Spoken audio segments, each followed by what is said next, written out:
we are seeing two pitchers perform in a manner that is all-time. Yep. And DeGrom being one, Jacob DeGrom being one with the Mets, and how he is performing and how he throws and what gas he brings, as well as his ability to hit too.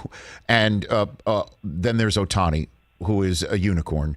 What are your thoughts on these two guys and what we can expect of them, not just this year but long term? What do you think? Yeah, I make no bones about it. I did Jacob DeGrom's debut for MLB Network when he came up and faced the Yankees, and Yep. I've been known to make some kind of outrageous statements that don't, by the way, turn into too many outrageous statements. They end up being kind of in line with how I think, in my opinion. But I said he'd be the best pitcher the Mets have ever seen when he made his debut. That's how much I fell in love with a guy that I thought could mature into one of the best, and he is. The most dominant pitcher that we've seen in maybe ever. And so that being said, if he stays healthy, of course, the Mets are always in the conversation of, you don't want to play the Mets if they get to the postseason and stay healthy. Having said that, I'm going to give you another outrageous statement about Ohtani.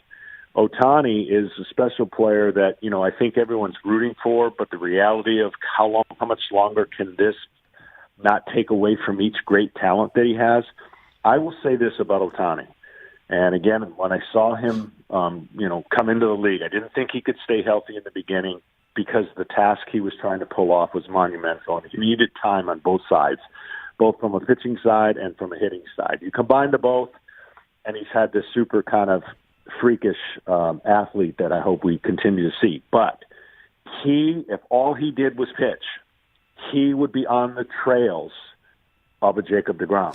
He's that good. He has that kind of stuff, that he has wipeout, dominant, number one ace stuff, that's the Angels need that so bad. So hypothetically, if they got to the postseason and you had to pick and choose what's the greatest asset for that club, based on their pitching needs, the greatest asset for me is his pitching ability. He had no hitter stuff yesterday, but the ability to kind of hit and take away some energy from doing both at a high level, you could tell he was tired. You could tell he would be drained. And yes, offensively, he didn't do as well that game. But that's my point. Like, you have this unbelievable talent, but his arm, for me, is so unique that I don't know he'll be given the opportunity to reach that level because of the dual job that he enjoys doing and they're showcasing.